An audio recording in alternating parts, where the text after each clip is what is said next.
Good morning. I'm so very pleased to be here with you all to celebrate Asian Pacific American Heritage Month with all my friends at CAPAHM. I want to thank Judy Chu for outstanding stewardship of CAPAHM, and Mike Honda, who I saw on the way out, who's going to be part of the escort committee for the South Korean president, for all the years that he has dedicated towards the development of CAPAHM.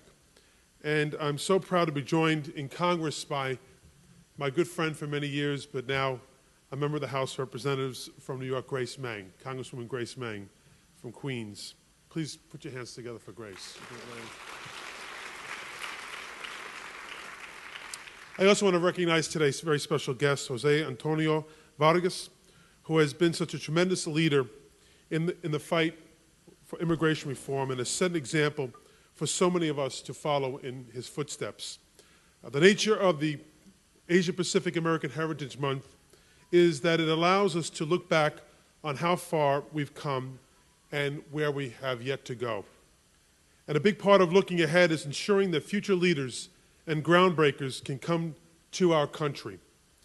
It's particularly fitting that the theme of this year's event is a path forward on comprehensive immigration reform, because I feel like this is the year we really have an opportunity to make this happen. I'm proud to be a member of the House Democratic leadership that has stood up so strongly for this to happen for many, many years, and we're on the cusp of that reality today. The fact is, immigration reform is an issue that affects every single one of us.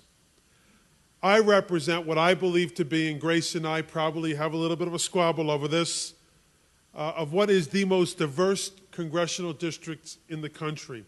National Geographic said that 11373, Elmhurst, Queens, is the most diverse place on the planet. So I'm thinking maybe I got that district. But the fight for immigration reform is not just an Irish issue or an Hispanic issue. It affects people from all over the world. For me, this is a personal issue. All four of my grandparents and my mother were immigrants. My grandfather came here 100 years ago last year, the first Crowley, from Ireland. I always said that it takes a great deal of gumption to leave your homeland, regardless of the nature of the oppression that you're experiencing, to make a new way of life here in the United States. And it's no different for the immigrants of today, no matter how they come to this country.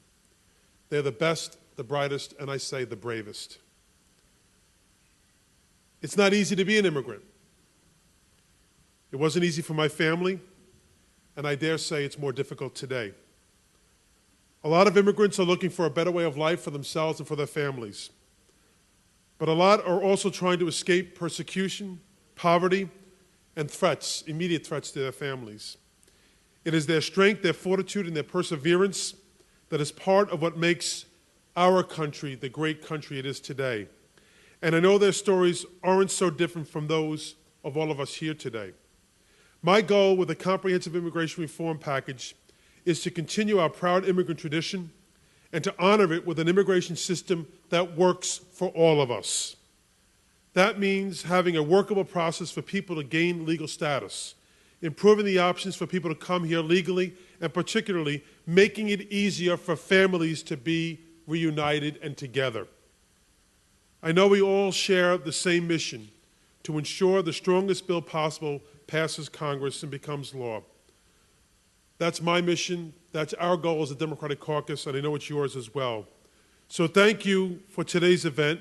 Let's keep up the work to make sure that this happens, that this bill, a truly comprehensive immigration reform bill, becomes law. Thank you again for having me here today, and God bless you all.